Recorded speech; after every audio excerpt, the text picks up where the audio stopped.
Hello everyone. ये हमारी दूसरी क्लास रहने वाली है इकोनॉमिक्स के बेसिक्स की, यानी बेसिक्स ऑफ इकोनॉमिक्स के की सेकंड क्लास होने वाली है। ठीक है ना। एक क्लास में पूरा हमने बेसिक्स कंप्लीट नहीं किया था, कुछ चीज़ें बच गई थी वहाँ पे। ठीक है, तो उनको यहाँ पे हम कंप्लीट करेंगे। काफ़ी छोटी क्लास होने वाली है, ये थोड़ी जल्दी वो चीज़ें कंप्लीट हो जाएंगी।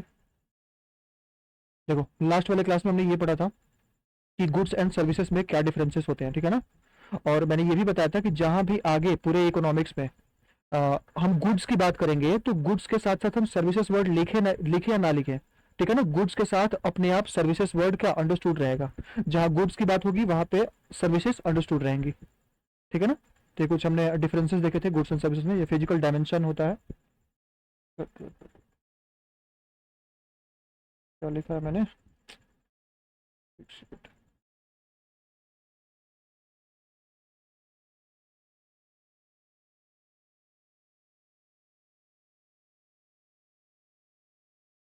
डायमेंशन।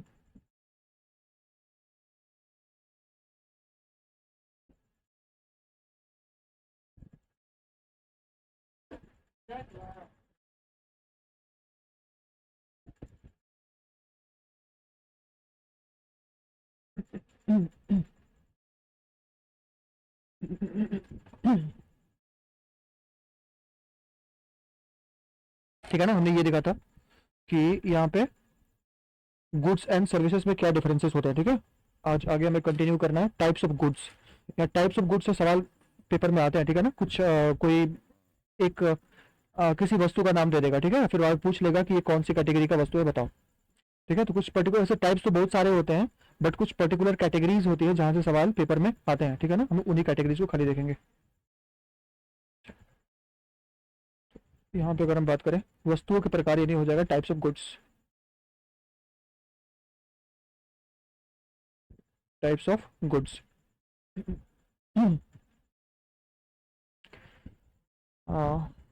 कुछ हम सारे टाइप्स नहीं पढ़ना। देखो, वस्तुओं की बहुत सारी टाइप्स हो सकती है। ठीक है ना। लेकिन अभी मैंने बताया कि हम उन्हीं टाइप्स को खाली कवर करेंगे, उन्हीं टाइप्स को सिर्फ पढ़ेंगे जो हमारे एग्जामिनेशन पॉइंट ऑफ व्यू से क्या है, इंपॉर्टेंट है, जो पेपर में पूछी जाती है बार बार। ठीक है। तो उस कैटेगरी की बात करेंगे तो सबसे पहले एक गुड्स की बात आती है, फ्री गुड्स की। ठीक है ना। Free goods. ठीक है। और एक कैटेगरी आती है पब्लिक गुड्स। दोनों को हम साथ में पढ़ेंगे क्योंकि थोड़ा इसमें कंफ्यूजन होता है। ठीक है। पब्लिक गुड्स एक फ्री गुड्स होता है। हिंदी में नाम अब सबको पता ही होगा, हिंदी में इसका फ्री गुड्स क्या हो सकता है, निःशुल्क वस्तुएं। मैं हिंदी में बोल दे रहा हूँ, आप लोग नोट कर लेना। ठीक है ना। फ्री गुड्स का मतलब हो गया निःशुल्क वस्तुएं, और पब्लिक गुड्स का मतलब हो गया सार्वजनिक वस्तुएं। ठीक है। चलो, अभी अब बड़ा सिंपल सा भी है, कोई ज्यादा मुश्किल नहीं है। फ्री गुड्स का मतलब क्या हो गया, कुछ ऐसी गुड्स ना जिनमें जिनको यूज करने के लिए हमें कोई पैसा वगैरह नहीं देना पड़ता, हमें पे नहीं करना पड़ता है। उन सारी चीजों को, उन सारी वस्तुओं को हम क्या बोलते हैं, या तो वस्तु हो या सेवा हो, उनको हम फ्री गुड्स के अंतर्गत रखते हैं। ठीक है। जैसे मान लो हम बोले कोई भी नेचुरल गुड, कोई भी नेचुरल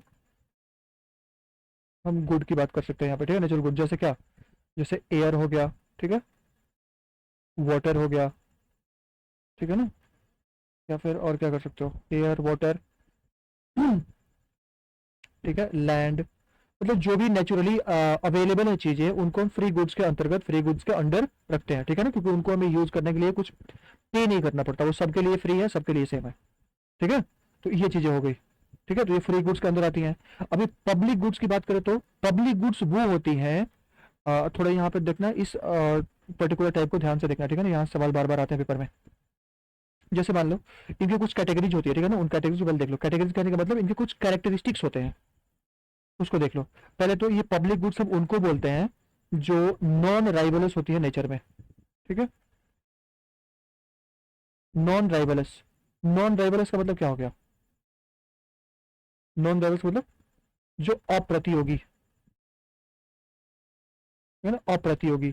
यानी कि इन वस्तुओं में कोई प्रतियोगिता नहीं होती है। जैसे मान लो कि एक कोई वस्तु बनाई गई यहाँ पे। ठीक है। कहीं पे भी एक वस्तु बनाई गई, जैसे कोई भी वस्तु मान लो टूथपेस्ट है। ठीक है ना। टूथपेस्ट, अगर टूथपेस्ट की बात करें तो अलग अलग कैटेगरीज का, अलग अलग कैटेगरी के टूथपेस्ट आते हैं, सेंसोडाइन हो गया, पेप्सोडेंट हो गया, पता नहीं अलग अलग कैटेगरीज की, ठीक है, वो क्लोजअप हो गया, कोलगेट हो गया, बहुत सारी कैटेगरीज की। तो जहाँ पे कैटेगरीज अलग अलग है वहाँ पे इनके बीच प्रतियोगिता होती है, ठीक है ना, कि हम अपना सामान, हम अपने सामान को अच्छा बना दें। हम अपना, या फिर मान लो कोलगेट सोचेगा कि अपने टूथपेस्ट को हम बढ़िया बना दें, क्या बोलते हैं उसको, क्लोजअप सोचेगा हम अपने टूथपेस्ट को बढ़िया बना दें, ठीक है, पेप्सोडेंट, सेंसोडाइन सब अलग अलग अपना सोचेंगे, ठीक है। तो यहाँ पे क्या होता है, यहाँ पे ये राइवलस होती है चीजें, यानी कि इनमें प्रतियोगिता होती है अच्छा बनाने की, या अच्छा करने की, ज्यादा बेचने की, या ज्यादा कंज्यूमर्स को अपने तरफ अट्रैक्ट करने की, ठीक है। लेकिन पब्लिक गुड्स की हम बात करें तो यहाँ पे चीजें नॉन राइवलस होती है, यानी यहाँ पे कोई क्या प्रतियोगिता नहीं होती। ऐसा क्यों होता है, क्योंकि पब्लिक गुड्स हम उन सारी चीजों को बोलते हैं, या सार्वजनिक वस्तुएं जो सरकार हमें प्रोवाइड करवाती है, ठीक है ना, स्टेट प्रोवाइड करवाती है। और जब ये स्टेट या गवर्नमेंट या सरकार हमें प्रोवाइड करवाती है तो वो तो सिर्फ सरकार ही बनाएगी, कोई और बनाने वाला है नहीं यहाँ पे। तो ये जो कुछ कैरेक्टरिस्टिक्स होते हैं उसमें पहला होता है कि नॉन राइवलस होती है नेचर में, ठीक है ना, ये नॉन राइवलस होती है नेचर में। चलो दूसरी बात अगर करें, इसके एग्जांपल्स देखेंगे, पहले ये पूरा देख लो। दूसरी इसकी कैरेक्टरिस्टिक्स होती है, कैरेक्टरिस्टिक नॉन एक्सक्लूडेबल होती है, ठीक है ना, नॉन एक्सक्लूडेबल। मैं हिंदी में ही बता रहा हूँ, ध्यान से देखना, एक्सक्लूडेबल। नॉन एक्सक्लूडेबल का मतलब क्या हो गया, नॉन एक्सक्लूडेबल का मतलब हो गया कि इसको ना, मतलब कि इसको किसी से वंचित नहीं करवाया जा सकता, यानी कि इससे किसी इंसान को मतलब हटाया नहीं जा सकता, सबके लिए सेम है। यानी कि ये सबके लिए सेम है, मतलब कोई एक इंसान चाहे वो अमीर हो, गरीब हो, ठीक है, या फिर कैसा भी हो, सबके लिए सेम है। किसी को मतलब किसी के लिए या किसी को भी इस वस्तु के यूज से, इसके कंजम्पशन से निकाला नहीं जा सकता, ठीक है ना, सबके लिए ये वस्तु है, ठीक है। तो नॉन नॉन एक्सक्लूडेबल होती है। और एक और कैटेगरी इसकी होती है कि मोस्टली ये फ्री होती है, ठीक है ना, सरकार जो भी चीजें हमें प्रोवाइड करवाती है वो मोस्टली क्या होती है, फ्री होती है, मोस्टली फ्री। एक्सक्लूड का मतलब हो गया कि, एक्सक्लूड का मतलब होता है कि मतलब इसको छोड़ करके, ठीक है ना, इंक्लूड मतलब शामिल करना, एक्सक्लूड मतलब छोड़ना, मतलब बाहर निकालना। तो नॉन एक्सक्लूडेबल यानी इसके बगैर कोई रह नहीं सकता, मतलब इसको छोड़ कर कोई नहीं रह सकता, ठीक है, सबके लिए ये होनी चाहिए, ठीक है, सबको इसकी जरूरत होती है। और मोस्टली फ्री होती है, ठीक है। तो ये कुछ इनकी कैरेक्टरिस्टिक्स होती है जो ध्यान में आप लोगों को रखनी है। एग्जाम्पल्स की बात करें तो अब इसका एग्जाम्पल हो जाएगा नेशनल पार्क, ठीक है, नेशनल पार्क, ठीक है। नेशनल सिक्योरिटी हो जाएगी, नेशनल सिक्योरिटी। और क्या, डिफेंस हो जाएगा। बहुत सारी चीजें जो सरकार प्रोवाइड करवाती है, जो भी सर्विसेज सरकार देती है ना, सर्विसेज या गुड्स, वो सारे के सारे इसी कैटेगरी में आएंगी, ठीक है। जैसे अगली कैटेगरी, एक अगला कुछ एग्जांपल लोगे तो लॉ एंड ऑर्डर्स, ठीक है, लॉ एंड ऑर्डर्स। तो ये चीजें सारी मोस्टली फ्री होती हैं और ये सबके लिए होती हैं, इनमें कोई प्रतियोगिता नहीं होती है और इनसे किसी को वंचित नहीं किया जा सकता, नॉन एक्सक्लूडेबल होती है, ठीक है। तो ये पब्लिक गुड्स हो गई, ये फ्री गुड्स। अब दोनों में अंतर क्या है तो ध्यान देखना, क्योंकि पब्लिक गुड्स में मोस्टली क्या होती है, फ्री होती है, तो इसलिए कभी कभी फ्री गुड्स में और पब्लिक गुड्स में कंफ्यूजन हो जाता है। तो याद रखना, फ्री गुड्स वो होती है जिनकी मॉनेटरी वैल्यू मतलब नहीं है, वो सबके लिए फ्री है, नेचुरली फ्री है सबके लिए, ठीक है, नेचुरल लिखा है यहाँ पे वर्ड। और यहाँ पे ये फ्री गुड्स कैसी होती हैं, जहाँ पे पैसा तो लगता है इनमें, मतलब इनको बनाने में, इनको खड़ा करने में, या इनको जो भी प्रोवाइड करवाने में पैसा तो लगता है, लेकिन वो पैसा कौन देता है, सरकार देती है, ठीक है ना, वो सरकार देती है। और लोगों के लिए जो इसके कंज्यूमर्स हैं, लोग जो कंज्यूम करते हैं, उपभोक्ता जो है, उनके लिए मोस्टली ये क्या होती है, फ्री होती है, ठीक है। तो ये दोनों में अंतर होता है। गुड्स की अगली कैटेगरी अगर कुछ हम देखें तो, जैसे अगली कैटेगरी हम देखें तो एक हो जाएगी हमारी क्या, इकोनॉमिक गुड्स। इकोनॉमिक गुड्स, ठीक है ना, इकोनॉमिक गुड्स का मतलब क्या, इकोनॉमिक गुड्स में वैसी वस्तुएं आ जाएंगी जो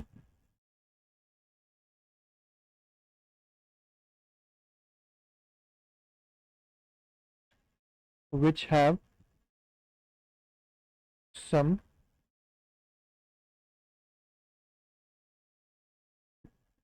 monetary value, ठीक है, मॉनेटरी वैल्यू।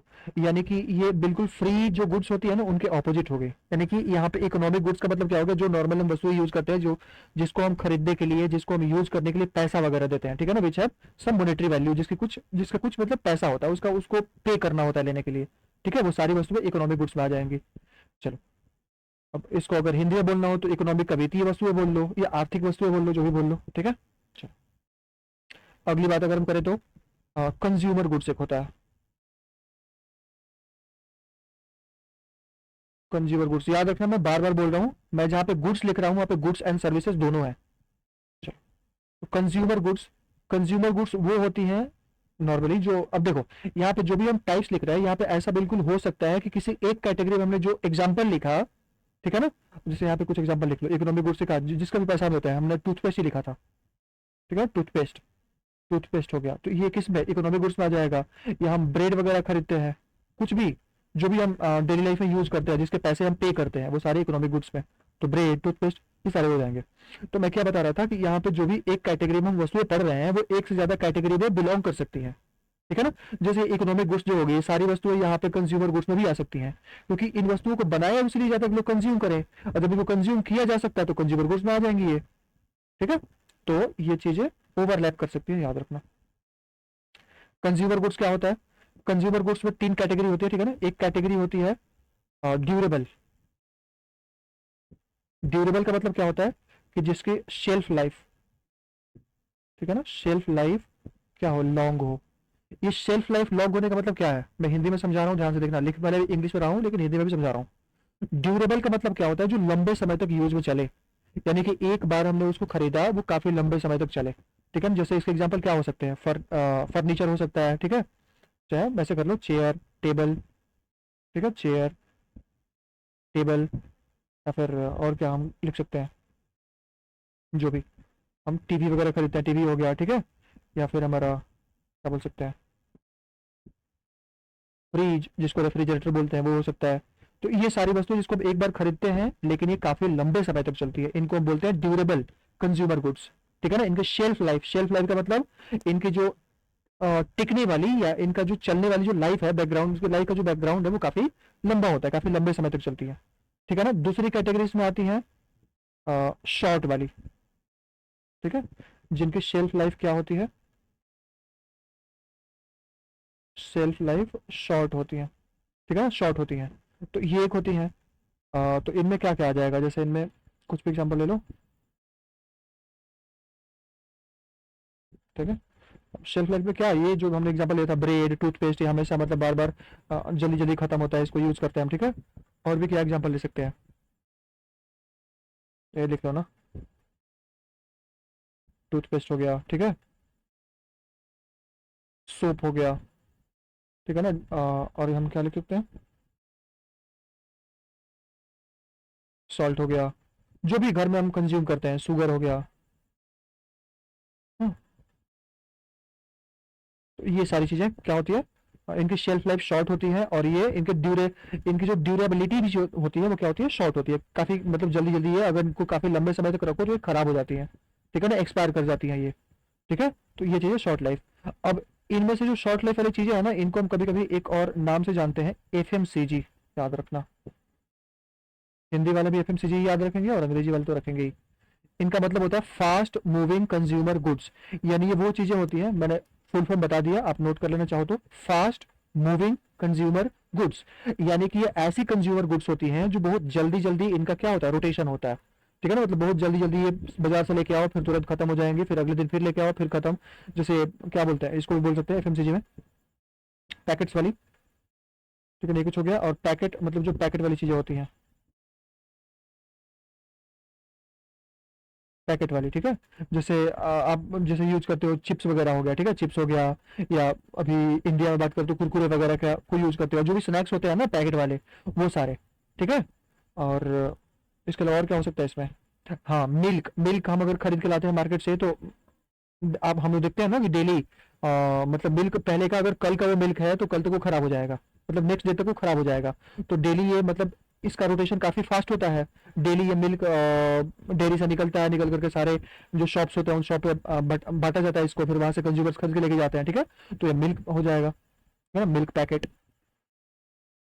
मिल्क पैकेट, तो ये सारी इसमें आती हैं, ठीक है, कंज्यूमर गुड्स। चलो अगली एक कैटेगरी की बात करें तो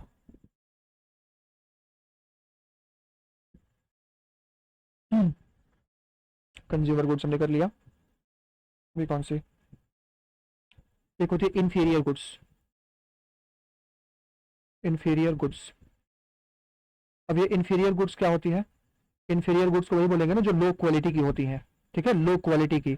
या इनको अब हिंदी में क्या ही बोलोगे, हिंदी में इनको मतलब अजीब सा, मैंने इसको हिंदी में पता नहीं सर्च किया था गूगल पे, इंफीरियर गुड्स को हिंदी में इसको क्या बोलेंगे, तो कुछ अजीब सा ही नाम दे रहा था, घटिया माल करके। ठीक है, तो छोड़ दो उसको। इंफीरियर गुड्स का मतलब ये समझना ना कि इंफीरियर गुड्स का मतलब होता है इनकी क्वालिटी लो होती है। अब इनकी पहचान क्या होती है इंफीरियर गुड्स की? इनकी पहचान होती है कि किसी भी आदमी की जब इनकम बढ़ेगी ना, इनकम, जब इनकम किसी इंसान की बढ़ेगी, ठीक है, इनकम अगर बढ़ेगी तो हम ये जो कंजम्पशन है इस गुड का, उस कंजम्पशन को हम क्या करेंगे, इसका डिमांड क्या हो जाएगा, इनकी डिमांड घट जाएगी। यानी ध्यान से देखो, इन्फीरियर गुड्स का मतलब हो गया कि जो लो क्वालिटी की होती है, सरवाइव करने के लिए उनको हमें यूज करना ही करना है। जैसे मान लो कि गांव में जब जाओगे तो जो थोड़े से गरीब होते हैं या जिनके पास कम पैसे होते हैं, वो अक्सर डेली लाइफ में जो खाने वाली चीजें होती हैं वो लो क्वालिटी की यूज करते हैं, ठीक है ना, चाहे वो चावल हो, दाल हो, कुछ भी, ठीक है। लेकिन जैसे उनकी इनकम बढ़ जाए तो वो लो क्वालिटी से उठ करके थोड़ा अब ऊपर बढ़ने लगता है, ठीक है ना। तो अगर उनके पास इनकम बढ़ेगा तो वो लो क्वालिटी की चीजों को छोड़ेंगे, अगर उनको छोड़ेंगे तो उनकी डिमांड क्या होने लग जाएगी, कम होने लग जाएगी, ठीक है।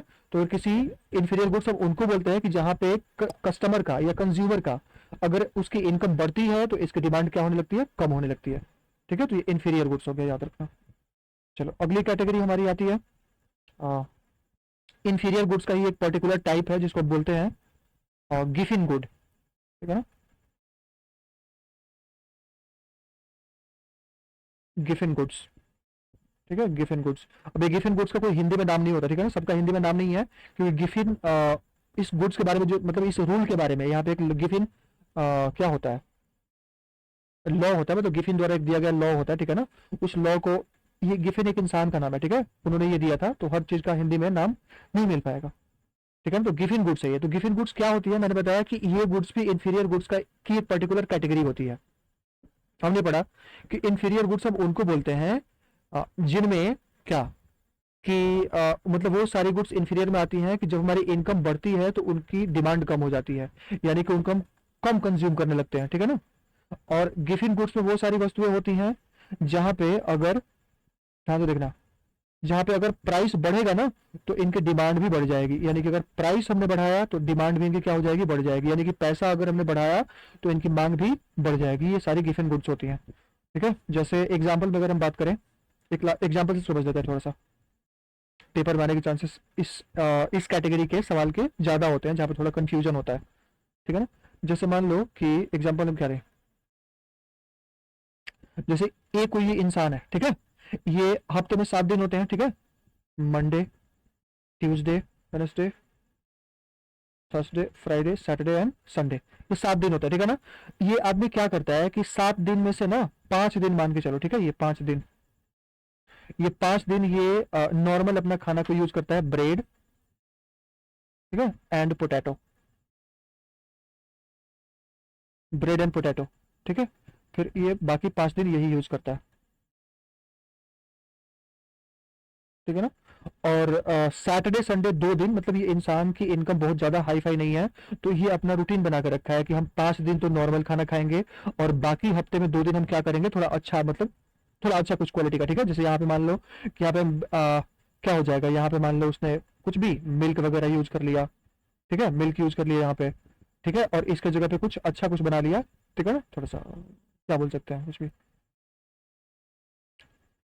वैसे क्या यूज करोगे, मान लो एक काम कर लो, 2 दिन ऐसे कर लो इसको समझने के लिए, ठीक है ना। यहाँ पे इंसान ब्रेड एंड पोटैटो यूज करता है, मतलब ये, और उसके बाद से बाकी 2 दिन लास्ट में क्या करता है कि ये ऑर्डर कर लेता है बाहर से, ठीक है, थोड़ा अच्छा खाने के लिए बाहर से ऑर्डर कर लेता है ये सैटरडे को और संडे को। तो अब ध्यान से देखना, अब क्या होगा, ये सारी की सारी जो चीजें जो नॉर्मल यूज करता है ये सारे के सारे इंफीरियर गुड्स ही हैं, ठीक है ना, इंफीरियर गुड्स है, क्योंकि नॉर्मली ये ब्रेड एंड बटर, क्या ब्रेड एंड पोटैटो की अगर हम बात करें तो इंफीरियर गुड्स है।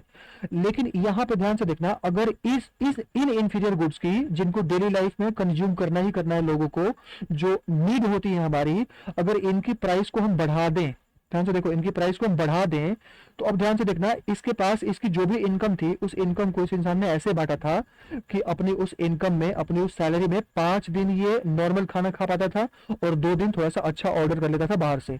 लेकिन जैसे ही इनका प्राइस बढ़ गया तो अब यहाँ पे इसका बजट कम हो जाएगा ना। अब इनका प्राइस बढ़ गया तो 5 दिन में जो उसे पहले खर्च करना पड़ता था उससे अब ज्यादा खर्च करना पड़ेगा।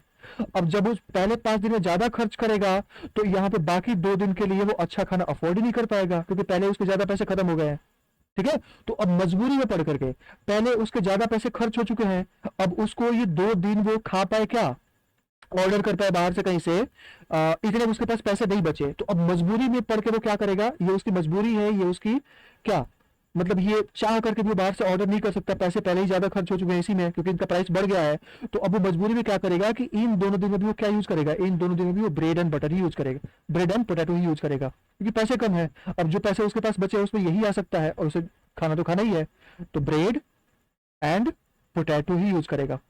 ठीक है, तो देखो यहाँ पे हमने क्या देखा कि इनकी जैसे ही प्राइस बढ़ गई तो पहले ये 5 दिन इसको यूज कर रहा था, अभी ये कितना दिन, मान लो अगर एक दिन अभी वो ऑर्डर करेगा, बाकी इस दिन ही उसने क्या कर लिया, ब्रेड एंड पोटैटो यूज कर लिया।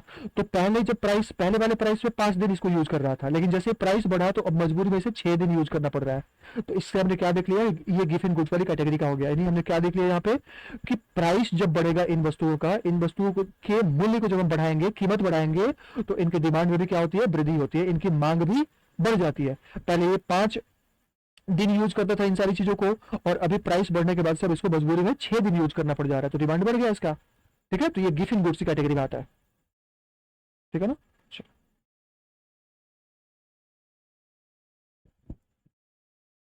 एक और गुड्स इसी कैटेगरी का होता है, इसको वेबलिन गुड्स बोलते हैं, वेबलिन गुड्स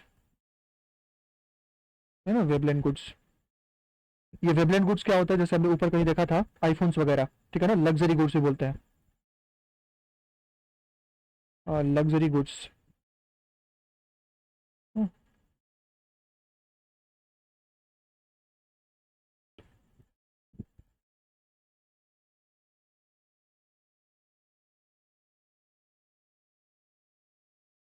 लग्जरी गुड्स की बात हम करें तो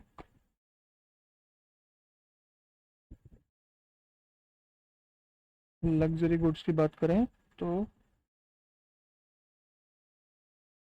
लग्जरी गुड्स, तो लग्जरी गुड्स वो सारी चीजें होती हैं जो हमारे ऐशो आराम के लिए होती है, जो हमारी वांट तो हो सकती है बट नीड नहीं हो सकती। ठीक है ना, जैसे मान लो कि आईफोन हो गया, ठीक है, आईफोन हो गया, या कोई भी एप्पल का प्रोडक्ट हो गया।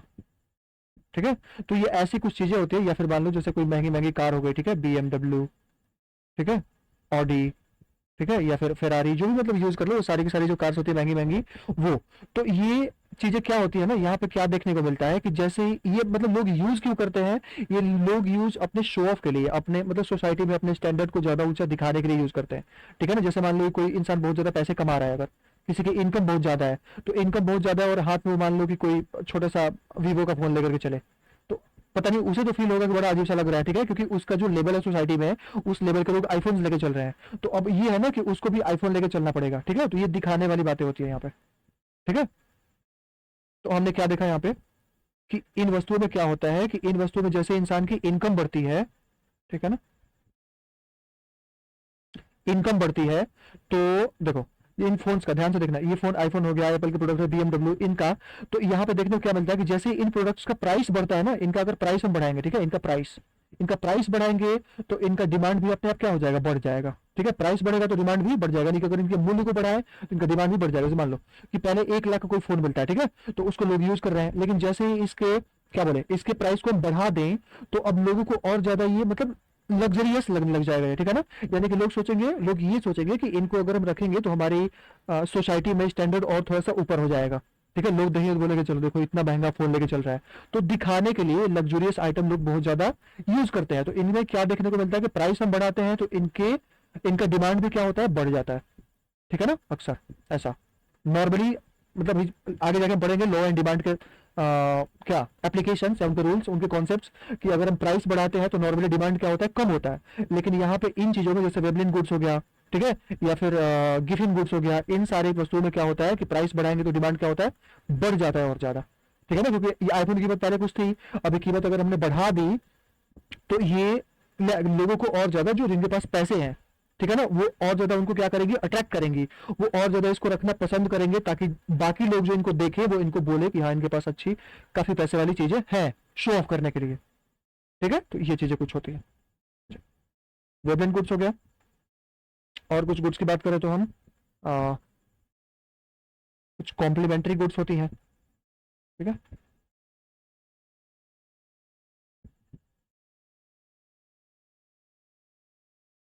कॉम्प्लीमेंट्री गुड्स, ये कॉम्प्लीमेंट्री गुड्स क्या होती है, पूरक वस्तुएं बोलते हैं इनको, ठीक है ना, पूरक वस्तुएं। ये क्या होती है कॉम्प्लीमेंट्री गुड्स, यानी कि जो हमेशा पेयर में ही होती है, एक दूसरे के पेयर में ही हमेशा मिलेंगी। जैसे मान लो अगर हम बात करें क्या, जैसे पेन हो गया, ठीक है, पेन, अब पेन को यूज करेंगे तो साथ में उसका क्या यूज करना पड़ेगा, इंक तो हमें यूज करना पड़ेगा, ठीक है, तो पेन एंड इंक कॉम्प्लीमेंट्री हो जाएंगी। जैसे अगर मान लो हम बाइक यूज कर रहे हैं, ठीक है, बाइक अगर यूज कर रहे हैं तो उसके साथ पेट्रोल यूज करना ही पड़ेगा, ठीक है, पेट्रोल कोई मतलब कोई भी ईंधन यूज करना ही पड़ेगा। तो ये भी क्या हो गई, कॉम्प्लीमेंट्री गुड्स हो गई, ठीक है। और अगर हम बात करें तो एग्जाम्पल समझ ही आया, आ ही गया होगा, ऐसी कुछ चीजें जो कॉम्प्लीमेंट में चलती हैं, ठीक है ना। जैसे एक और ले लो, अगर हम फोन यूज करते हैं, ठीक है, फोन, तो उसमें सिम कार्ड यूज करना ही पड़ेगा, ठीक है ना, ये फोन एंड सिम कार्ड। तो ये चीजें कॉम्प्लीमेंट्री कहलाती हैं। तो कॉम्प्लीमेंट्री गुड्स के ये टाइप्स हो गए, ठीक है। एक और कैटेगरी होती है गुड्स की, उसको हम बोलते हैं सब्सटीट्यूट गुड्स, ठीक है ना, सब्सटीट्यूट गुड्स। ये सब्सटीट्यूट गुड्स क्या होती है, जिनको प्रतिस्थापित किया जा सकता है, जिनको मतलब एक के जगह पे दूसरे को यूज किया जा सकता है, ठीक है। तो ये कौन सी होती है, जैसे मान लो टी एंड कॉफी हो गया, ठीक है, टी एंड कॉफी हो गया, ठीक है। तो ये कैसी सब्सटीट्यूट गुड्स होती हैं। और कौन सा टाइप का गुड्स बचा पेपर में, इससे ज्यादा तो नहीं आता है। एक दो और कैटेगरी होती है, उसको भी देख लेते हैं, पेपर में चुनने के सवाल आ जाते हैं। जैसे एक और कैटेगरी होती है फिनिश्ड और फाइनल गुड्स, ठीक है ना, फिनिश्ड और फाइनल गुड्स, ठीक है, यानी अंतिम वस्तुएं बोलते हैं इनको, ठीक है ना, अंतिम वस्तुएं या क्या, तैयार माल। ठीक है। तो फिनिश्ड और फाइनल गुड्स की कैटेगरी में कौन सी आती है, जिनको हम क्या कर सकते हैं, इसको मतलब क्या, ready to, ready for consumption, ready for consumption, ठीक है ना, यानी इनको कंज्यूम किया जा सकता है। अब यहाँ पे फिनिश्ड और फाइनल गुड्स में ना एक बड़े सवाल आता है, उसमें गलती की संभावना हमेशा बढ़ जाती है, मतलब गलती ज्यादा स्टूडेंट कर देते हैं, ठीक है ना। जैसे ये आता है कि फिनिश्ड गुड, जैसे दे देगा पेपर में, जैसे मालूम मैं बोल रहा हूँ कि क्या फिनिश्ड गुड्स का एग्जाम्पल हम ऐसे ले सकते हैं क्या, ओनली कंज्यूम्ड, बताओ, क्या फिनिश्ड गुड को हम बोल सकते हैं कि इनको सिर्फ कंज्यूम किया जाता है, यानी अगर बोल दिया जाए कि फिनिश्ड गुड को सिर्फ कंज्यूम ही किया जाता है और कुछ नहीं, फिनिश्ड का मतलब हो गया कि वो बन करके तैयार हो चुका है, ठीक है ना, अब उसको कंज्यूम हम कर सकते हैं, कंज्यूम तो कर सकते हैं, रेडी फॉर कंजम्पशन है, बट ओनली कंज्यूम हो सकता है क्या, बिल्कुल भी नहीं, यही गलत हो जाता है यहीं पे, ठीक है ना, ओनली कंज्यूम नहीं हो सकता। जैसे मान लो कि हम एग्जाम्पल लें कि जैसे हमने पढ़ा था पीछे वाले लेक्चर में कि हमने अपने प्राइमरी सेक्टर से क्या निकाला, गन्ना, ठीक है, और उस गन्ने से हमने क्या बनाया, शक्कर, शुगर बना लिया हमने, ठीक है ना। तो शुगर यहाँ पे एक तरह से फिनिश्ड या फाइनल गुड तो हो जाएगी, ठीक है, फिनिश्ड या फाइनल गुड ये पक्का होगी, यानी कि फिनिश्ड या फाइनल गुड कैटेगरी में शुगर तो आ जाएगा, ठीक है ना। लेकिन इसके बाद ध्यान से देखना, तो क्या शुगर को सिर्फ हम कंज्यूम ही करते हैं, इसके अलावा और कुछ यूज नहीं होता, सोचो। अगर हम ये बोल देते हैं कि फिनिश्ड या फाइनल गुड्स हम उनको बोलते हैं जिनको सिर्फ कंज्यूम करते हैं, तो क्या यहाँ पे लागू हो पाएगा, बिल्कुल भी नहीं, क्योंकि शुगर से आगे फर्दर हम कुछ और भी चीजें बनाते हैं ना, जैसे मान लो शुगर का यूज करके आगे हम बिस्किट बना सकते हैं, ठीक है, हम बिस्किट बना सकते हैं, इसका यूज करके आगे और कुछ स्वीट्स हम बना सकते हैं, ठीक है। तो ऐसा बोलना गलत हो जाएगा कि फिनिश्ड या फाइनल गुड्स हम उनको बोलते हैं जिनको सिर्फ कंज्यूम करते हैं, हम इनको कंज्यूम कर सकते हैं बट इनका आगे और फर्दर इनमें वैल्यू एडिशन हो सकता है, या इनमें फर्दर इनको और ज्यादा प्रोडक्शन में लगाया जा सकता है, या किसी और एक्टिविटी में ये रॉ मटेरियल्स के तौर पे काम कर सकती है, ठीक है। तो याद रखना ये गलत होता है, फिनिश्ड या फाइनल गुड्स में ओनली कंज्यूम्ड नहीं होता, ये रेडी फॉर कंजम्पशन होती है, बट या तो मन करे तो कंज्यूम करो, या मन करे तो आगे और भी, जैसे मान लो बिस्किट ही बन गया, तो बिस्किट्स अगर आगे और चाहो तो ये फिनिश्ड गुड या फाइनल गुड्स कैटेगरी में है, बट क्या सिर्फ इसको कंज्यूम ही कर सकते हो, यानी बिस्किट को सिर्फ खा ही सकते हो और कुछ आगे नहीं हो सकता इसका, बिल्कुल हो सकता है, आगे कुछ लोग इसका यूज करके केक वगैरह बनाते हैं, ठीक है, बिस्किट का भी केक बनते हैं, तो आगे और भी मतलब यूज किया जा सकता है इसका, कंजम्पशन के अलावा कुछ और भी यूज इसका हो सकता है यहाँ पे, केक बन जाएगा, फिर केक बना कंज्यूम करो उसको, ठीक है। तो ये वाला इसमें गलत होता है, याद रखना। चलो एक और कैटेगरी होती है कैपिटल गुड्स, ठीक है ना। कैपिटल गुड्स, कैपिटल गुड्स की हम बात करें तो कैपिटल गुड्स हम उन चीजों को बोलते हैं ना जो जिनको हम खरीदते तो है पैसा लगा करके, लेकिन वो हमें एक तरह से उनको हम क्या प्रोडक्शन के लिए या उनको और पैसा कमाने के लिए यूज करते हैं। जैसे मान लो मशीनरीज हो गई, मशीनरीज हो गई, ठीक है। या फिर मान लो अगर कोई क्या बोले, कोई ड्राइवर है, ठीक है, उसने एक ऑटो खरीद लिया, ऑटो रिक्शा,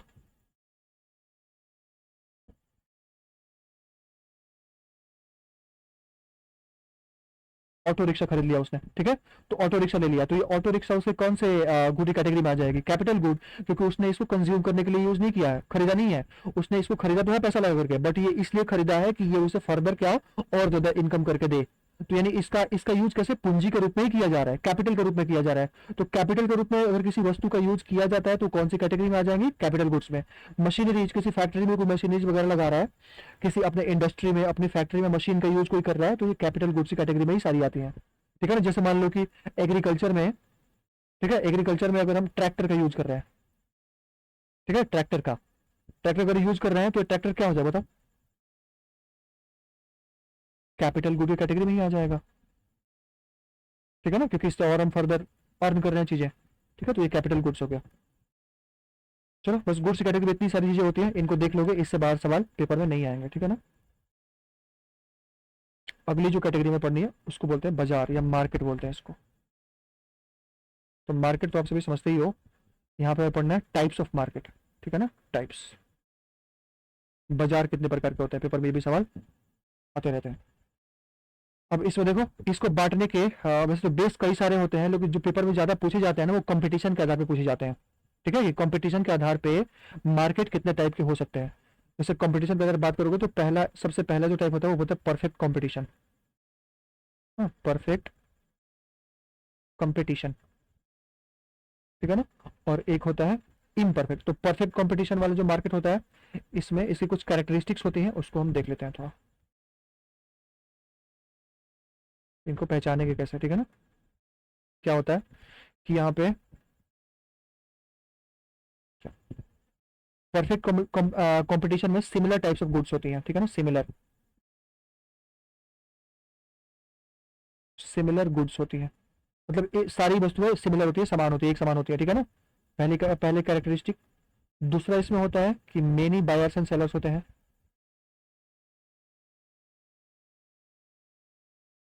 एंड सेलर्स, ठीक है ना। तीसरी इसकी प्रॉपर्टी क्या होती है कि इसमें फ्री एंड फेयर मार्केट होता है, free and fair, free and fair होता है ये मार्केट, ये वाला जो मार्केट का टाइप ही है परफेक्ट कंपटीशन है, फ्री एंड फेयर मार्केट होता है ना, फ्री एंड फेयर मार्केट। उसके बाद क्या होता है, यहाँ पे लॉयल क्या कस्टमर्स होते हैं, ठीक है, लॉयल कस्टमर्स होते हैं, लॉयल कस्टमर्स। लॉयल का मतलब क्या, ये सबको हिंदी में बता दूं, सिमिलर का मतलब एक समान वस्तुएं सारी होती हैं, ठीक है। जैसे मान लो कि इसका एग्जांपल अभी दूंगा तो समझ आ जाएगा, ठीक है ना। जैसे मान लो कोई अगर, इसका एग्जांपल होता है क्या फार्मर्स मार्केट, ठीक है ना, फार्मर्स मार्केट, ठीक है। जैसे फार्म, जो गांव में, छोटे छोटे गांव में बाजार ऐसे नीचे लोग क्या मतलब दरी लगा करके नीचे कुछ बिछा करके ऐसे कुछ और उस पे आलू वगैरह के सब्जियां बेचते हैं, ठीक है। जो हरी हरी सब्जियां होती है वो बेचते हैं, फिर आलू हो गया, ये सारी चीजें। तो ऐसे में सिमिलर गुड्स ही देखने को मिलते हैं। अगर एक इंसान कोई आलू बेच रहा है तो अगला वहां पे बहुत सारे आलू बेचने वाले हैं, ठीक है ना। कोई अगर एक मान लो कोई कद्दू बेच रहा है तो सारे वहां पे मतलब बहुत सारे कद्दू बेचने वाले भी हैं। तो सिमिलर टाइप्स ऑफ गुड्स दिखते हैं, ठीक है। यहाँ पे फ्री एंड फेयर मार्केट होता है, कोई भी यहाँ पे कोई क्या मनिपुलेट नहीं करता, डोमिनेट नहीं करता यहाँ पे, ठीक है। लॉयल कस्टमर्स होते हैं वहां पे, कि जो भी जिसके भी जो कस्टमर्स हैं वो उसके पास मोस्टली जाते हैं, ठीक है ना। और मेनी बायर सेलर्स होते ही है, ठीक है। और इसमें क्या होती है,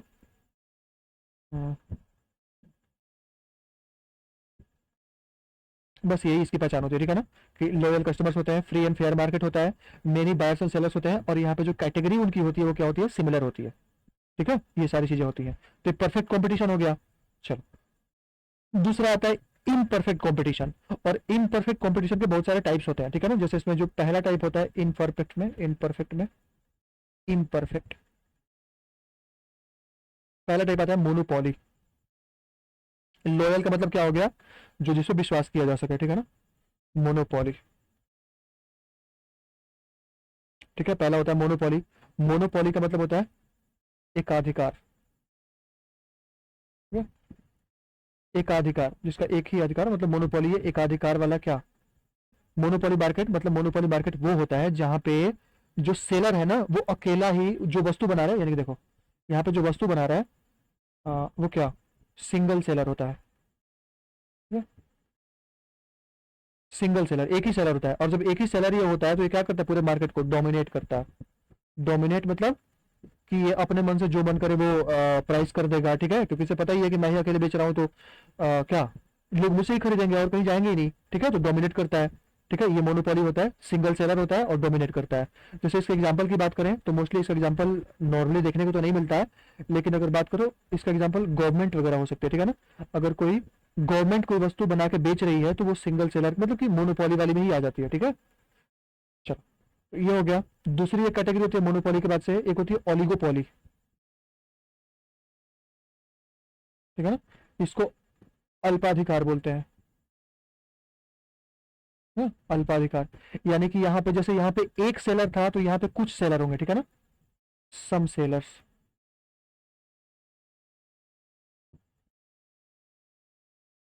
सम सेलर्स यहाँ पे होंगे, ठीक है ना, सम सेलर्स यहाँ पे होंगे।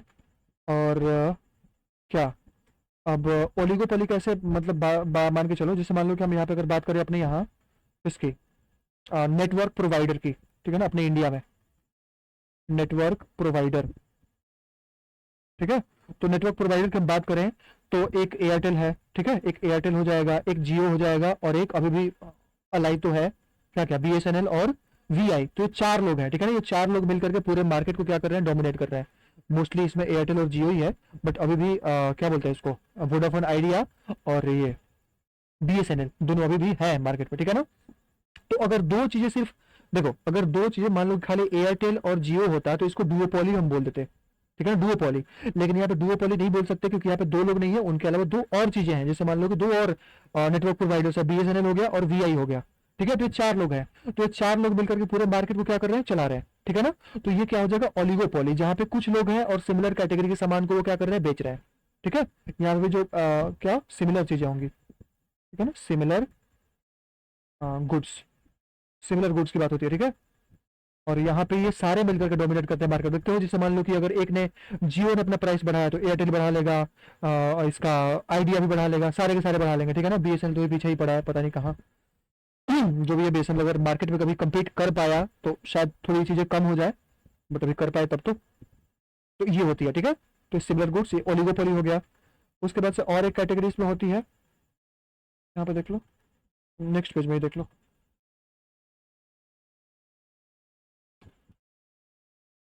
है ना। ओलिगोपोली के बाद से एक होता है मोनोप्सोनी। मोनोप्सोनी, ये मोनोप्सोनी क्या होता है, इसको हिंदी में बोलते हैं क्रेता एकाधिकार, ठीक है ना, क्रेता एकाधिकार। जैसे हमने देखा कि मोनोपोली में क्या होता है कि मोनोपोली में सिंगल सेलर होता है, और यहाँ पे क्या होता है, यहाँ पे मोनोप्सोनी में सिंगल बायर होता है, ठीक है ना, सिंगल बायर। अब अगर सिंगल बायर होगा तो यही मार्केट को क्या करेगा, डोमिनेट करेगा। अब मतलब सेलर से यहाँ पे बहुत सारे, देखो बायर यहाँ पे सिंगल है और सेलर से यहाँ पे क्या है, बहुत सारे हैं, मेनी है। सेलर से यहाँ पे मेनी है, तो ये क्या करेगा, जो बायर होगा वो डोमिनेट करेगा, बोलेगा कि इतना मुझे दे दो वरना मैं वहां पे जाकर खरीद लूंगा, उससे बोलेगा इतना और कम कर दो वरना वहां पे चला जाऊंगा, ठीक है। तो ऐसे डोमिनेट करता है, ठीक है, डोमिनेट। तो सिंगल बायर होता है लेकिन सेलर से यहाँ पे बहुत सारे होते हैं, ये मोनोप्सोनी होता है। अगली कैटेगरी और हमें, ये सारी की सारी कैटेगरी इम्परफेक्ट वाले मार्केट की ही है, कंपटीशन की ही है। एक और होती है मोनोपोलिस्टिक मार्केट, मोनोपोलिस्टिक, ठीक है ना, मोनोपोलिस्टिक, मोनोपोलिस्टिक, ठीक है ना। याद रखना, ये मोनोपोलिस्टिक और जो मोनोपोली हमने पढ़ा था, दोनों में आकाश पाताल का अंतर है, दोनों बिल्कुल भी सेम नहीं है, ठीक है। मोनोपोलिस्टिक ये थोड़ा सा परफेक्ट वाला जो मार्केट होता है ना, परफेक्ट कंपटीशन, उससे थोड़ा मिलता जुलता है। इन दोनों में काफी कंफ्यूजन भी होता है, ध्यान से देख लो इनमें क्या अंतर होता है मोनोपोलिस्टिक में और परफेक्ट कंपटीशन में। तो यहाँ पे ना देखो, यहाँ पे गुड्स तो अलग अलग होते हैं, डिफरेंशिएटेड गुड्स होते हैं, तो डिफरेंट गुड्स होते हैं, डिफरेंट गुड्स होते हैं, ठीक है ना। लेकिन जो इनकी कैटेगरी होती है वो सिमिलर होती है, ठीक है। कैटेगरी क्या होती है, सिमिलर, ठीक है। कैटेगरी क्या होती है, डिफरेंट गुड्स होते हैं, कैटेगरी सिमिलर होती है, ठीक है। यहाँ पे भी मेनी बायर्स एंड सेलर्स होते हैं, मेनी बायर्स एंड सेलर्स, ठीक है ना। और यहाँ पे और क्या होता है, यहाँ पे लॉयल बायर्स होते हैं अपने अपने, ठीक है, लॉयल बायर्स, मतलब खरीदने वाले लॉयल होते हैं, मतलब जैसे नहीं होता कि मैं इस ब्रांड का अगर खरीद के चलाऊंगा, जैसे मान लो कि टूथपेस्ट की बात है, ठीक है, टूथपेस्ट की। तो टूथपेस्ट की कई लोग ऐसे होते हैं कि अगर कोलगेट यूज कर रहे हैं तो कई साल तो कोलगेट ही यूज करते रह जाएंगे, कोई सेंसोडाइन यूज कर तो वही यूज करते रह जाएगा, तो ये लॉयल हो गया, लॉयल्टी हो गया, ठीक है ना। तो ऐसी चीजें लॉयल बायर्स होते हैं, ठीक है। और बस हो गया, डिफरेंट गुड्स होते हैं, और मतलब सामान अलग अलग होंगे लेकिन कैटेगरी क्या होगी, सेम होगी, ठीक है। मेनी बायर्स एंड सेलर्स होंगे, लॉयल बायर्स होंगे। एग्जाम्पल में बात करें इसके, तो यहाँ पे अगर मोनोप्सोनी की बात करूँ तो यहाँ पे एग्जाम्पल क्या हो जाएगा, यहाँ पे एग्जाम्पल गवर्नमेंट ही हो जाएगी, ठीक है ना। और गवर्नमेंट कोई चीज खरीदती है तो अकेले खरीदेगी, और वो वहां पे बेचने वाले बहुत सारे भरे पड़े हैं, तो ये चीजें हो जाती हैं। तो इसका एग्जाम्पल क्या हो जाएगा, इसका एग्जाम्पल जैसे टूथपेस्ट हो गया, ठीक है, टूथपेस्ट हो गया। जैसे एफ जो हमने एफएमसीजी यूज किया था ना, एफएमसीजी, वो सारी चीजें, टूथपेस्ट हो गया, ठीक है। और अगर बात करें तो सोप, सोप, ठीक है। कुछ अगर और यूज करो तो और क्या हो सकता है, सोप, टूथपेस्ट, ठीक है। सॉल्ट की ही बात कर लो, कोई मतलब एडवर्टीजमेंट दिखाता है कि हमारे सॉल्ट में पता नहीं क्या आयोडीन है, मेरे में आयोडीन थोड़ा ज्यादा है, मेरे में ये है वो है, ऐसे कर करके बेचते हैं, ठीक है ना। तो ये चीजें होती है, इनकी कैटेगरी तो सेम है सारी की सारी जैसे मान लो सॉल्ट की जैसे मान लो टूथपेस्ट की बात करें तो टूथपेस्ट में चाहे कोलगेट हो, पेप्सोडेंट हो, या फिर क्लोजअप हो, सेंसोडाइन हो, सारी की सारी टूथपेस्ट ही है, तो कैटेगरी तो सेम है, लेकिन वो प्रोडक्ट उनके क्या है, गुड्स वो क्या है, अलग अलग है, ठीक है ना, वो सारी चीजें अलग अलग है।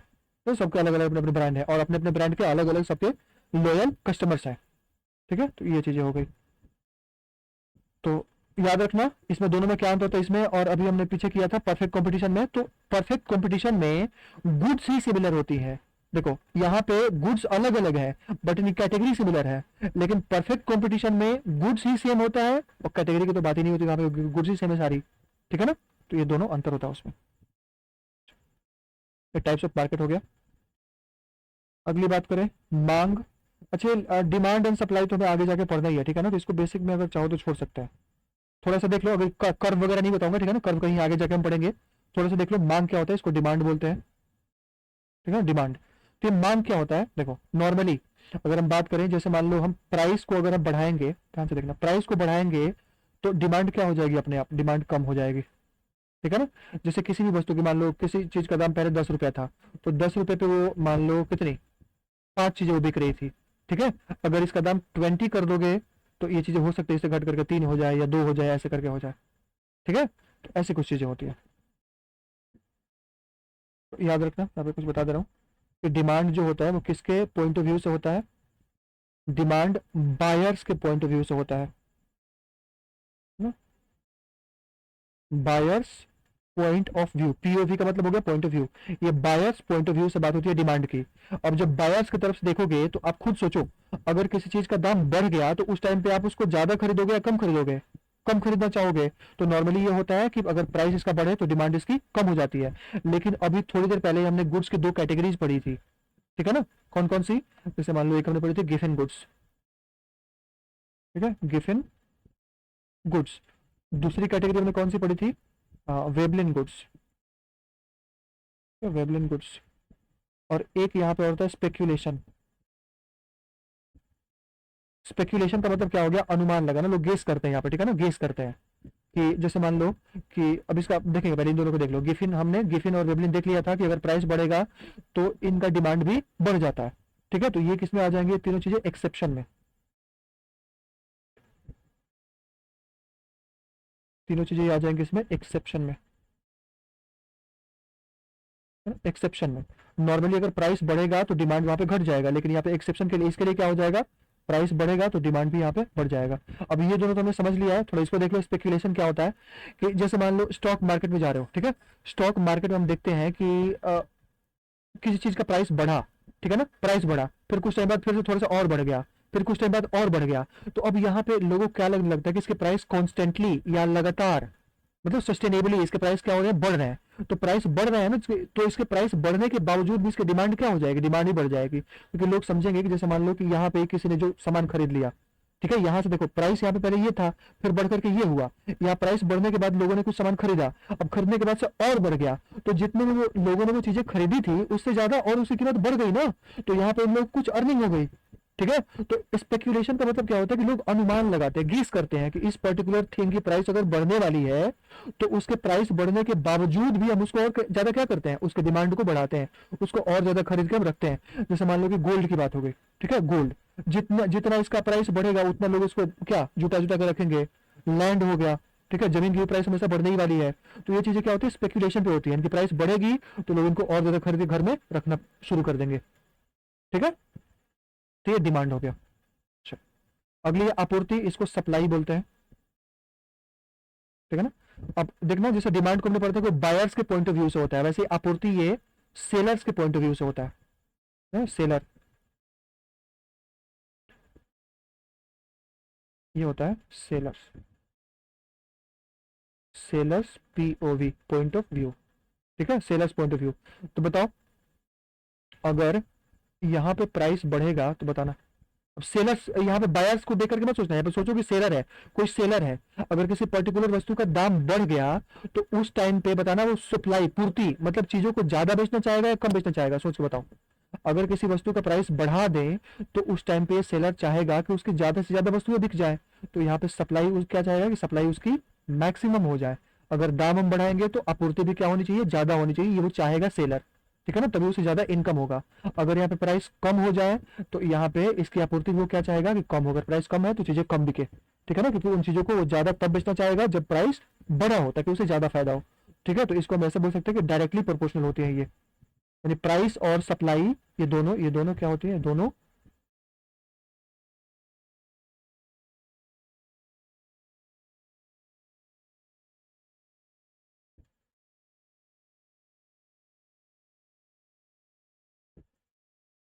ठीक है ना, ये दोनों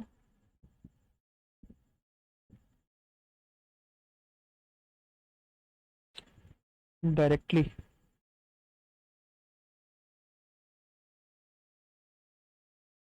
प्रोपोर्शनल होती है, ठीक है। यानी प्राइस बढ़ेगा तो सप्लाई भी बढ़ेगा, प्राइस कम होगा तो सप्लाई भी कम होगा। ऐसे पीछे वाले डिमांड की बात करें तो यहाँ पे कैसे थी, इनवर्सली प्रोपोर्शनल, है ना,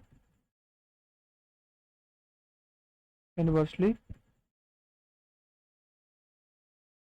प्रोपोर्शनल, ठीक है। यानी कि इसके प्राइस को बढ़ाएंगे तो डिमांड कम हो जाएगा, प्राइस अगर कम करेंगे डिमांड बढ़ जाएगा, ये चीजें होती है, ठीक है। तो थोड़ा ग्राफ भी अगर मैंने बताया तो नहीं है, बट देख लो, देख लो इसी से ग्राफ क्या होता है।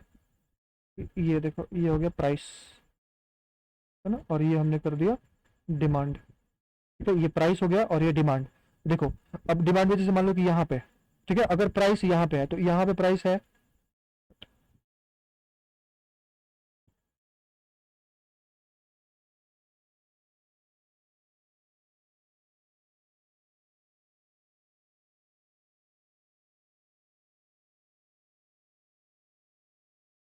इनका ग्राफ ऐसे बनता है ना, देखो समझो ध्यान से। देखो ये प्राइस वाली, ये प्राइस वाला एक्सिस है और ये डिमांड वाला। तो अब ध्यान से देखो, अगर यहाँ पे कोई वस्तु है, ठीक है, यहाँ पे मान लो कि वस्तु है, तो यहाँ पे अगर हम सामने आएंगे यहाँ पे, तो यहाँ पे क्या है, इसका डिमांड यहाँ पे कुछ ही है, ठीक है। यहाँ पे एक और वस्तु, तीन वस्तु की कैटेगरी हम लेकर समझ लेते हैं इसको, ठीक है। यहाँ पे हो जाएगा ये, और एक यहाँ पे ले लो,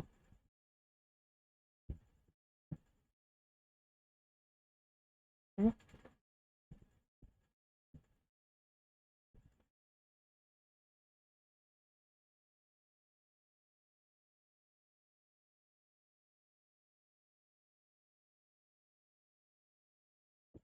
ठीक है, देखो ध्यान से। अब इसका कुछ ले लो, प्राइस की बात अगर करें तो यहाँ मान लो 10 है, 20 हो गया, ये 30 हो गया, ठीक है। डिमांड की बात करें तो यहाँ पे वस्तु 10 बिक रही थी, यहाँ 20 है और यहाँ पे 30 है, ठीक है ना, ध्यान से देखो यहाँ पे। अगर हम इसके प्राइस को देखो, प्राइस को अगर हमने 30 रखा था, 30, अगर प्राइस यहाँ पे 30 है तो ये वस्तु कितनी बिक रही थी, डिमांड इनकी 10 की थी, यानी कि कितना, 30 नहीं, 300, इनका टोटल कीमत 300 आ रहा था। ठीक है, जैसे हमने इसके प्राइस को कम किया, देखो प्राइस यहाँ पे कितना हो गया, 20, यहाँ पे प्राइस अगर 20 हो गया तो वस्तु कितनी, डिमांड थोड़ा सा बढ़ गया ना, यानी प्राइस को अगर हमने कम किया तो डिमांड बढ़ गया। देखो प्राइस अगर हमने 20 किया तो पहले वस्तु 10 बिक रही थी, अभी 20 बिक रही है, तो डिमांड बढ़ गया। ठीक है, तो ये हो गया। तो इसका ग्राफ कुछ ऐसे बनता है, याद रखना। ठीक है, ऐसे। तो ये प्राइस है, ऐसे आगे और जाओगे तो प्राइस थोड़ा सा और अगर हमने कम कर दिया, प्राइस अगर 10 कर दिया तो डिमांड 30 हो गया। इसे उल्टा भी देख सकते हो, कैसे कि अगर हमने क्या से प्राइस को बढ़ा दिया, मान लो प्राइस पहले अगर 10 है तो हम 30 चीजें बेच रहे थे, अगर प्राइस को हमने 20 कर दिया तो अब 20 ही बिक रही है, फिर प्राइस को हमने 30 कर दिया तो अब 30 ही बिक रही है, सॉरी प्राइस को हमने 30 कर दिया तो 10 चीजें बिक रही है। ठीक है ना, उनकी संख्या 10 बिक रही है, डिमांड कम हो रहा है। ठीक है, तो ये इसका ऑपोजिट रिलेशन होता है। ठीक है, अगर इसकी हम बात करेंगे तो यहाँ पे ग्राफ इसका भी देख ही लो।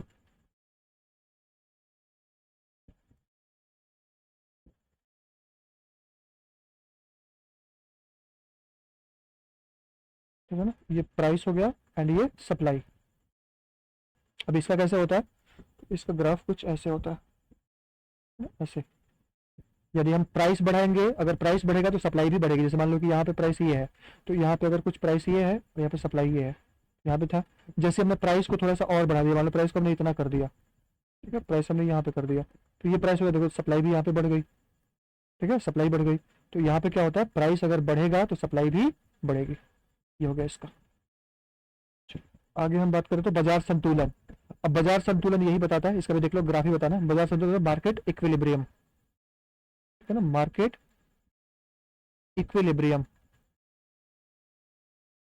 वे बाजार संतुलन क्या होता है, बाजार संतुलन होता है, जैसे हमने थोड़े अभी पिछले वाले लेक्चर में ही पढ़ा था कि एक एडम स्मिथ जो इकोनॉमिस्ट थे, उन्होंने क्या बताया था कि लेसेस फेयर एक टर्म दिया था। उसका मतलब क्या था कि लेट इट बी।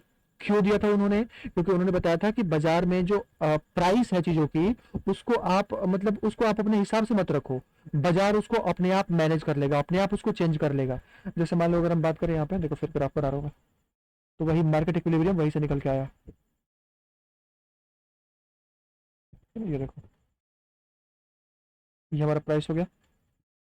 ठीक है, और ये हमने कर लिया, देखो ये हमारा कौन सा था, डिमांड का। ठीक है ना, प्राइस एंड डिमांड का कर्व था ये। ठीक है, यहाँ पे लिख लो, यहाँ पे मैंने डी लिख दिया। ठीक है ना, और ये हमारा कौन सा कर्व था, कर्व नहीं, ये मतलब लाइन, कर्व नहीं होता, ये सप्लाई वाला था। ठीक है, तो देखो यहाँ पे सप्लाई, ये सप्लाई वाला हो गया और ये डिमांड वाला हो गया। ठीक है ना, तो यहाँ पे देखो जहां पे ये दोनों एक दूसरे को काटते हैं, यही पॉइंट होता है मार्केट इक्विलिब्रियम। Market equilibrium.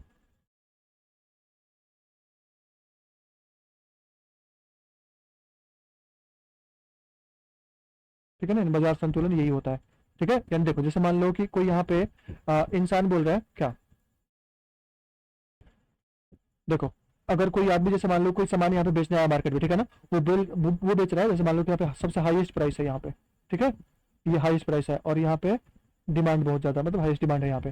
तो बोल रहा है कि जो हाईएस्ट प्राइस है इसका, मैं उस पे इसको बेचूंगा। ठीक है ना, यहाँ पे बेचना चाह रहा है, ये सप्लायर है, ये मतलब सेलर वाला है, ये सप्लाई यहाँ पे है। तो वो चाह रहा है कि हाईएस्ट प्राइस पे सप्लाई करे और हाईएस्ट प्राइस पे मैक्सिमम करे। ठीक है, और एक जो खरीदने वाला है, डिमांड कौन दिखाता है, बायर। तो एक खरीदने वाला जो इंसान है वो बोल रहा है कि नहीं, इस सामान को हम ज्यादा तो खरीदेंगे, बट ये देखो यहाँ पे ये वाला कीमत ये शो कर रहा है, यहाँ पे देखो सबसे कम कीमत पे। तो अब देखो ये बोल रहा है कि हम सबसे ज्यादा कीमत पे बेचेंगे और ये बोल रहा है सबसे हम कम कीमत पे खरीदेंगे। अब ये क्या होगा कि दोनों तो मीट कर नहीं पाएंगे, फिर दोनों हल्का हल्का नीचे उतरना शुरू करेंगे। ठीक है ना, ये यहाँ से ऐसे पीछे आना शुरू करेगा। ठीक है, यहाँ से कुछ ऐसे आएगा और यहाँ थोड़ा सा इसका आगे बढ़ना शुरू करेगा। ठीक है, ऐसे ही करते करते दोनों कहा यहाँ पे मिल जाएंगे और ये बीच में एक ऐसा बिंदु मिलेगा जहां पे दोनों अग्री कर जाएंगे। इस बिंदु पे सप्लायर भी अपना माल बेचना चाहेगा और बायर भी उसको खरीदना चाहेगा, और यही इसको हम बोलते हैं मार्केट इक्विलिब्रियम। और यही जो प्राइस होता है वो क्या, एडम स्मिथ के अनुसार फेयर प्राइस होता है। ठीक है ना, जिसको मार्केट ने खुद ही क्या कर दिया, बना दिया। जैसे मार्केट बेचने वाला यहाँ पे ये प्राइस लेकर के आया था, खरीदने वाला ये लेकर के आया था, लेकिन मार्केट ने अपने आप इसको संतुलित करके क्या बना दिया, एक ऐसा प्राइस बना दिया जो दोनों के लिए क्या है, अच्छा है। ठीक है, तो ये फेयर प्राइस, है ना, फेयर प्राइस बना दिया। तो मार्केट इक्विलिब्रियम हो गया। अगला उत्पादन के कारक, यानी ये हो जाएगा, अब खत्म ही है बस, ये बोलते हैं factors of production, factors of production. तो देख लो पेपर में आता है, जैसे इसमें भी दो कैटेगरी बांटा जाता है, एक होता है प्राइमरी, प्राइमरी फैक्टर्स यानी कि प्राथमिक क्या कारक, और एक होता है सेकेंडरी, ठीक है ना। प्राइमरी में क्या आता है, प्राइमरी में आता है लैंड एंड आता है लेबर। प्राइमरी मैंने पहले ही समझा, प्राइमरी में वो कैटेगरी आती है जो सीधे नेचर से प्राप्त की जाती है, ठीक है, तो लैंड भी नेचर से ही है और लेबर श्रम भी सीधे नेचर से ही है, ठीक है।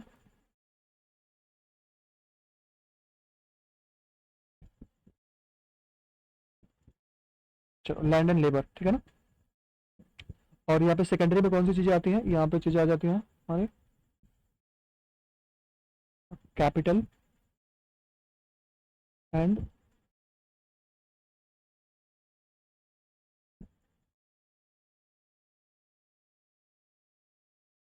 एंटरप्रेन्योरशिप, ठीक है ना।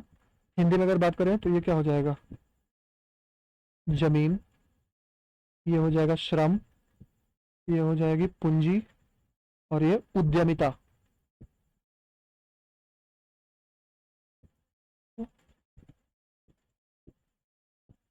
उद्यमिता, ठीक है ना। अब थोड़े इसके कुछ टर्म्स होते हैं जो हमें याद रखने होते हैं, ठीक है। जैसे लैंड से देखो, अभी पहले इसको बांट दो,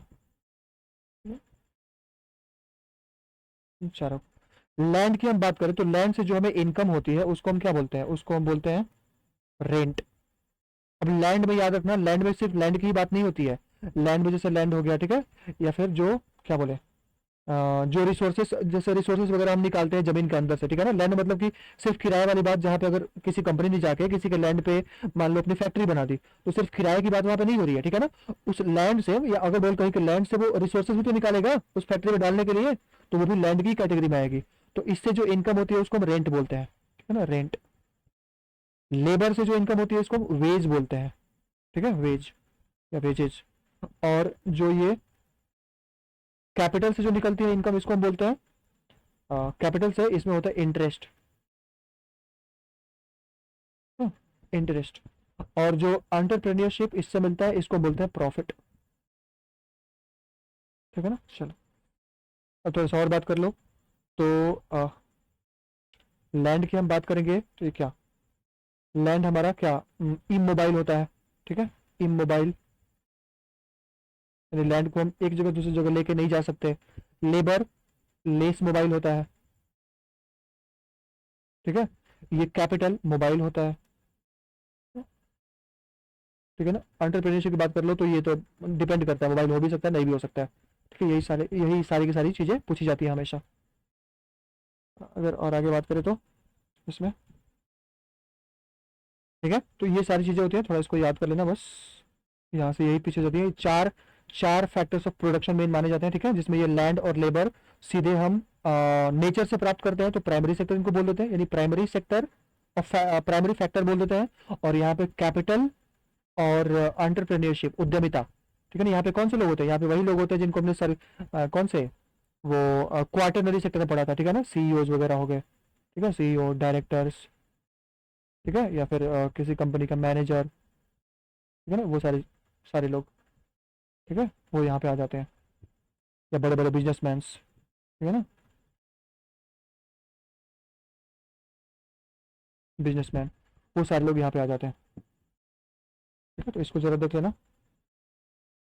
अगला अगर बात करें तो अ, क्या, basic economic activities, economic activities,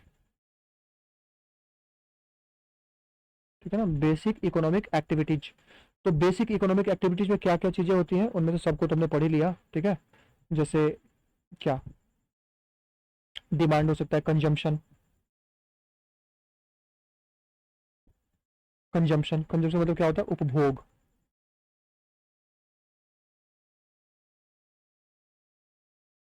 उपभोग, ठीक है, अगर कोई इंसान कंज्यूम करेगा, कंजम्पशन होगा, तो वहां पे क्या फिर बढ़ेगा, डिमांड आएगी। ठीक है ना, डिमांड सबको पता है कि मांग बोलते हैं इसको। उसके बाद डिमांड जब बढ़ेगी तो यहाँ पे कौन आएगा, यहाँ पे आएगा प्रोडक्शन।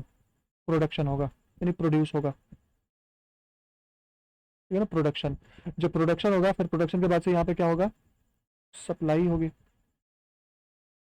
ठीक है, तो ये सारी चीजें, तो ये बेसिक इकोनॉमिक एक्टिविटी कैटेगरी में आती है, इकोनॉमिक एक्टिविटीज के कैटेगरी में आती हैं, जिनमें ये हमने देख लिया, कंजम्पशन हो गया, डिमांड हो गया, ठीक है, प्रोडक्शन हो गया ये। और एक और छोटी सी बात होती है, अगर सप्लाई करना हो या प्रोडक्शन करना हो तो एक और यहाँ पे टर्म आता है, इन्वेस्टमेंट या कैपिटल फॉर्मेशन भी बोलते हैं इसको। इन्वेस्टमेंट को हिंदी में निवेश बोलते हैं हम। ठीक है ना, लोग यहाँ पे निवेश करते हैं। ठीक है, ये कुछ चीज़ें हैं, बस ऑलमोस्ट खत्म हो गई सारी चीज़ें। अभी अगला चैप्टर में ग्रोथ पढ़ना है। ठीक है ना, अब मैंने ये जो चीज़ें इस लेक्चर में जो भी सारी चीज़ें मैंने बता दी हैं, इससे बाहर पेपर में सवाल, आप मतलब आप ये मान के चलो ना, इससे बाहर सवाल नहीं मिलेगा। ठीक है ना, इतना अगर पढ़ लेते हो तो पेपर के सारे सवाल आप करके आओगे। ठीक है, चाहे वो सीजीएल का पेपर हो, रेलवे का हो, या कोई भी अदर एग्जाम हो। ठीक है, चलो नेक्स्ट चैप्टर हम पढ़ने वाले हैं किसका, ग्रोथ का, जहाँ पे हम नेशनल इनकम वगैरह पढ़ेंगे, नेशनल इनकम या फिर जीडीपी, जीएनपी, एनएनपी, एनडीपी, वो सारी चीज़ें क्या होती है, उनको कैसे कैलकुलेट करते हैं। ठीक है ना, वो सारी चीज़ें हम नेक्स्ट वाले चैप्टर में पढ़ने वाले हैं। चलो, see you in the next lecture.